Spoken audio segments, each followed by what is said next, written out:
Acknowledgement. First, I would like to take time to thank the infinite that put this story inside of me. All the honor goes to the infinite. I of myself have no power, but I benefit through the power of the infinite that dwells within me. I would also like to thank all of my family, friends, and loved ones who have supported all the changes and evolutions I have experienced throughout the years.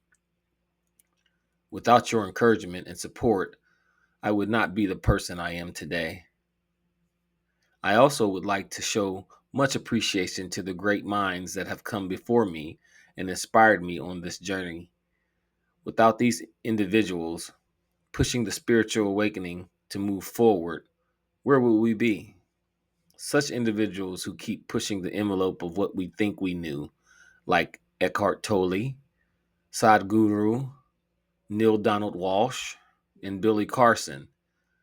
I express much appreciation to those fine people and to many more. And lastly, I would like to thank my Uncle T. Thank you for being an ear that listens, a mind that challenges, and a heart that gives unconditional love. Not only are you my uncle and best friend, but you are my father. I appreciate you more than words can say. Thank you all beyond measure. With true love, Akashic. From the author. The date was September 3rd, 2023. It was exactly 2 a.m. in the morning. I awoke to use the restroom, which is nothing special as I seem to do this most nights, but never at precisely on the hour. Usually, it takes me a while to fall back asleep, but not this night. As soon as my head hits the pillow, it begins. Like a scene in the movie The Matrix, the main character, Neo, is training with the operator who puts a disc into the computer. On the screen it reads, Combat Training. Neo says, I'm going to learn combat training? The operator pushes the upload button and Neo's eyes begin to flutter back and forth as the information is uploaded into his mind. Once the upload is complete, it was all there. Just like that, Neo knew combat training. As soon as I closed my eyes, for the rest of the night, my eyes fluttered back and forth while this story uploads into my mind. I sleep restlessly, but when I wake up the next morning, it was all there. I don't know why I was chosen to be given this story, but once I awoke that Saturday morning, I knew I had to write it down. There was an urge in me to get the story out of me, an urge to share with those who need a story like this to understand. An uncomplicated yet beautiful story. It's an easily digestible tale. However, I do not have a degree in journalism, nor do I claim to be a mystic or a Sufi master. Yet I know this experience is real and I will never forget it. So I share this story, so simple, but yet full of truth and wisdom that is not from me, but from the infinite source. I take no credit for it, but hopefully the story will resonate with you, urging you to share it with others. It is totally fictitious, using analogies, metaphors, and allegories as tools to teach. It is not meant to be taken so literally that one critiques to the point where you miss the lessons demanding to be expressed. I believe that is all the infinite source wants me to do. Please enjoy my allegorical tale and learn. It is a gift for those who are ready. Seek, and ye shall find. Yours truly, Akashic. The Boy, the Master, and the Seven Questions. A Journey of Spiritual Awakening by Akashic. Chapter 1. The Boy and the Master. In Egypt, a long time ago, there was once an outcast who was unlike anyone else. No one knew what to make of him. He would not join any of the religious ceremonies, and he would not partake in any of the festivals to worship the gods. He refused to give any burnt offerings in fear of the gods' wrath. He did not eat the flesh of any sentient animals, and he rarely talked to anyone. Some called him crazy, and some called him a demon, while others called him a prophet, but some called him the enlightened master. He lived in a cave on the outskirts of the city, so he was rarely seen in the town.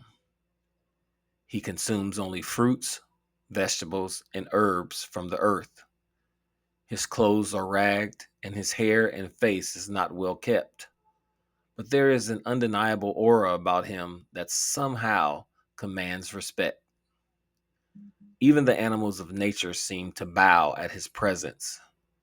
He is a simple man, living a simple life. No one bothers the master.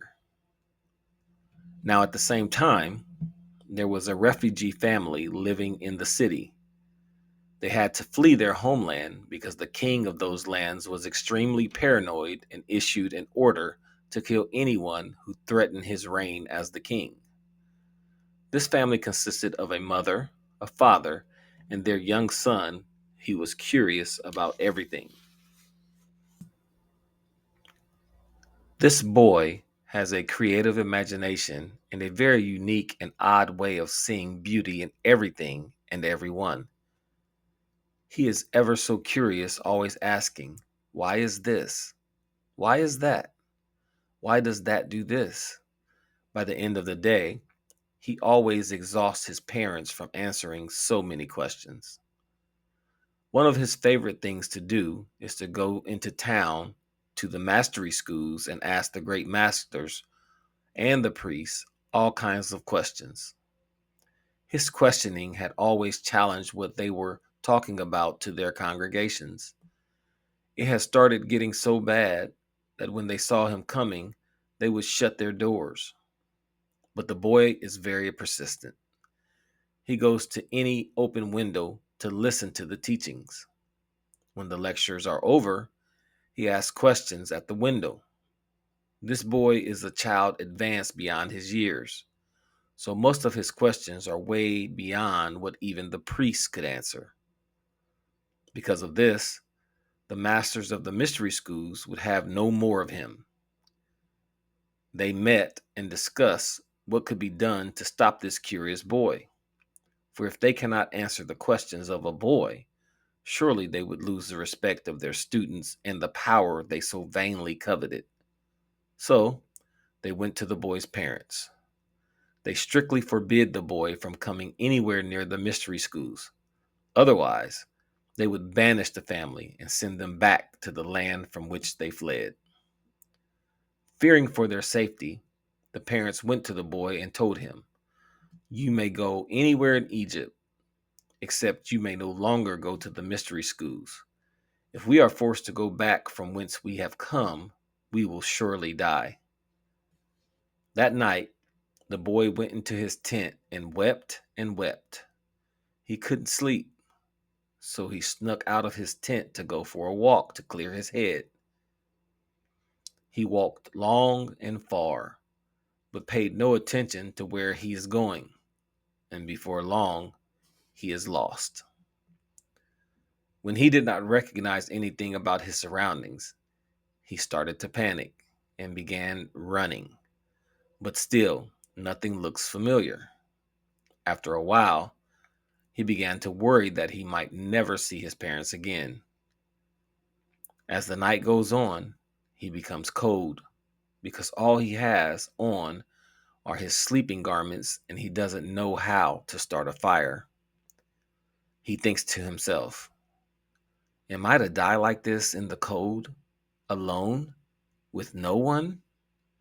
He looks up at the clear, crisp sky with the bright moon and all the stars shining and prays, "Dear God, please help me.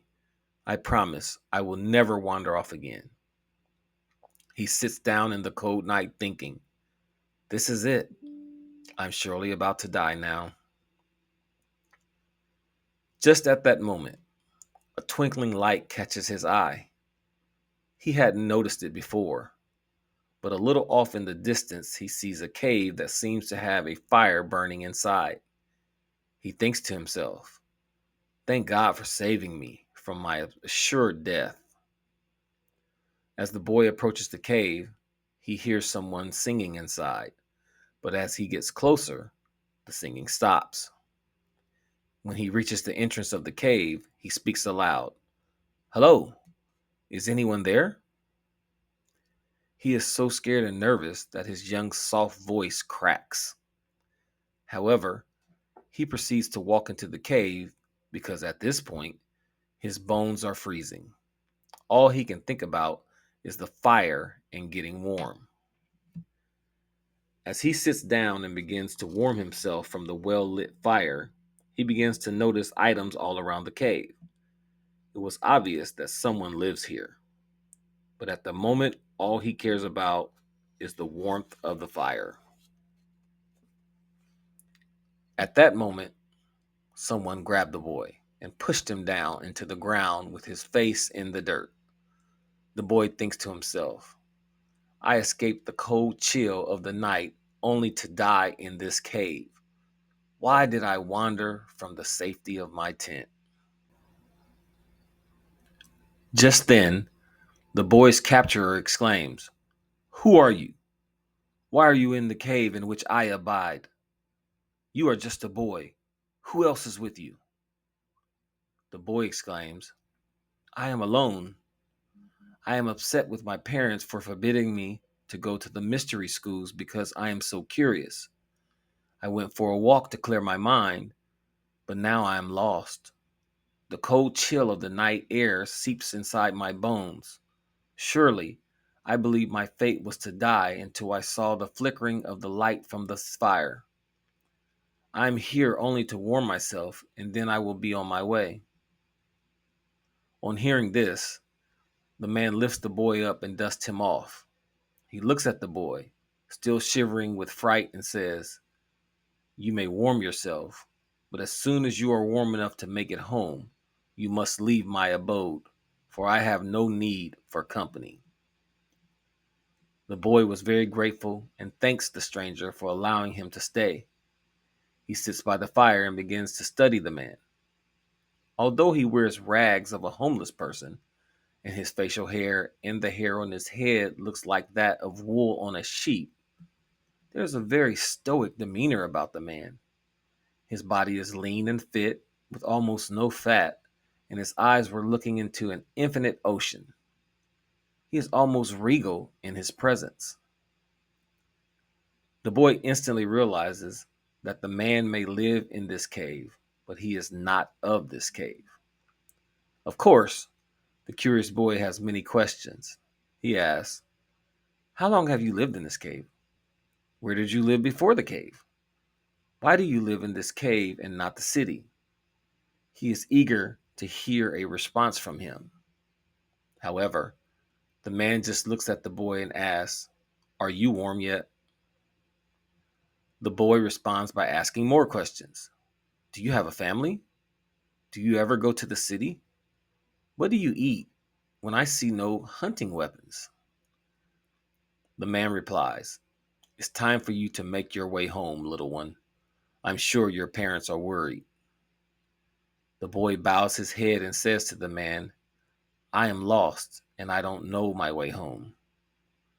The man asks, "Tell me where you live and I will point you in the right direction." The boy replies, "I live in the refugee camps at the edge of the city with my mother and father." The man looks at the boy and studies him carefully. He notices his clothes were not of Egyptian fabric, and his face does not have the olive shade of an Egyptian. But the boy has a sturdy frame, and his eyes are full of curiosity and endless potential. Then he says to the boy, "No, I suppose you don't look like an Egyptian. I will guide you back to the camp, but after that, I will see you no more." Then he proceeds to lead the boy home to the refugee camps. This time the boy pays close attention. He is aware of his surroundings, noticing every detail about the journey back to his camp. Once they are close, the man points to the camp and says, "This is as far as I travel. Go home and make sure you never lose your way again." The boy exclaims his thanks and runs to the camp. He is happy to have made it back to his tent alive. A little bit before dawn, the boy's parents awake to start their morning rituals and prayers. No one realizes the boy has even been gone.